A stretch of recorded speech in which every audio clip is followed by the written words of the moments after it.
So we have brand new music from Brother Ali featuring Talib Kweli with De La Kufi, and the latest from Napoleon the Legend with Diamonds, his family and loyalty freestyle. Much respect to Gangstar and their new album they just released. Shouts out to Guru, rest in peace.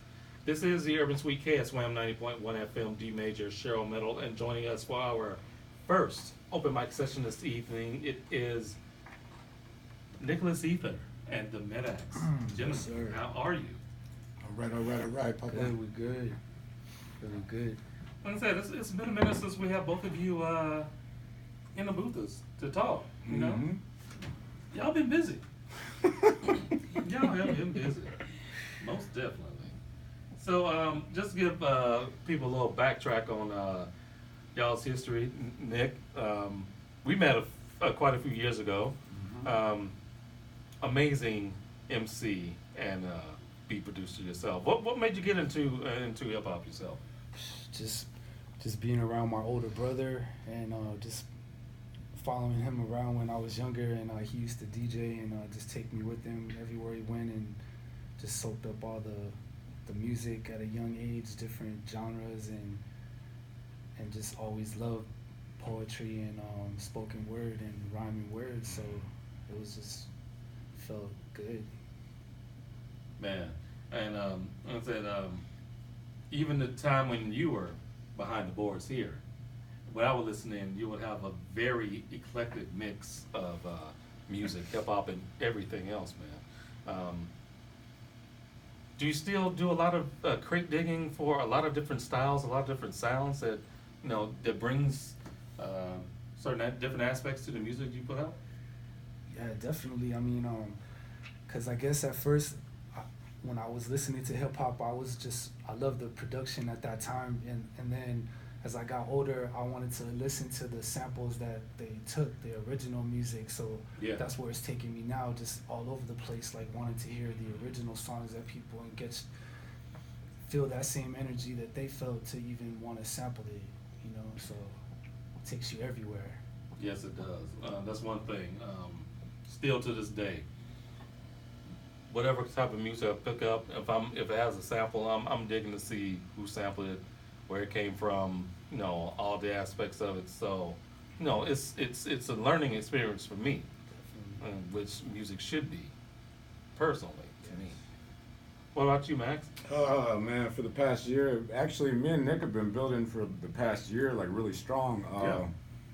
Hitting a lot of record stores, spending like hours, man, hours. Like we got a little DJ crew called Deep Crate's Vinyl Crew right now that we're doing, and we spin out and we do everything from like psychedelic rock to that underground funk and soul and whatever. And yeah, man, just been digging for a while. I mean, as a matter of fact, I thinned out my record collection. I used to have about 4,500 records, and now I'm down to like 2,500. I got rid of about 2,000. Wow.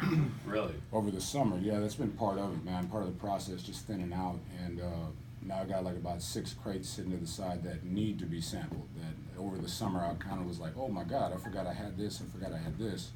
So I have all these set to the side. And just been working on it, man. Working on it, releasing stuff every little while that I can. I think this past year so far I've released 21 albums so far. Yeah. So, and still going. And I got about like 5 more I got to do before the end of the year. And then I got to start working on new materials. So, yeah. It's just busy, man. For sure. Now, what got you started in this whole business? College radio. To be honest, as a kid, when I was 8 years old, living in Wisconsin, I used to make pause tapes off of whatever was popping on the college radio station up there. I think it was WRT out of Madison. Okay. And that's when I first got my taste of like the 80s stuff, Eric B. and Rakim, the early jams, Cold Chillin' Records label, all that. And that really got me going. Plus, you also had like the freestyle music. You had techno bouncing out of Detroit and everything too. So I just really got off on anything that was electronic. Yeah. Because I was like, man, like my parents had a family band, so I always heard like country, rock, blues, but I didn't really get to hear those different sounds like that until college radio exposed me to it. I remember every Saturday morning I was sitting there with a tape on pause, just waiting for something, Yeah. So Yeah, I credit college radio for a lot of my knowledge growing up, and if it wasn't for that, I wouldn't have ever heard it, you know. So, Wow. being in the Midwest at the time. Mm-hmm. No. Influence, man. It's influence. Same here. I remember Sunday nights checking out Rhythm and Vibes over at Georgia State Radio. Oh yeah, oh yeah, Yeah. oh yeah. Yeah, in Atlanta, I was in Atlanta in the '90s. So in Florida in the late '80s, early '90s. So the Dirty South music, Luke, you know, all that was a big heavy influence growing up. MC Shy D, Oh, yeah. hearing all those jams coming up, you know, that bass, you know. So yeah, that was a big thing. But always that boom bap though. Always went back to that boom bap, the New York style. Always. And that's how I still, you know, go down in the production. I don't really like mess with much else, you know. Yeah.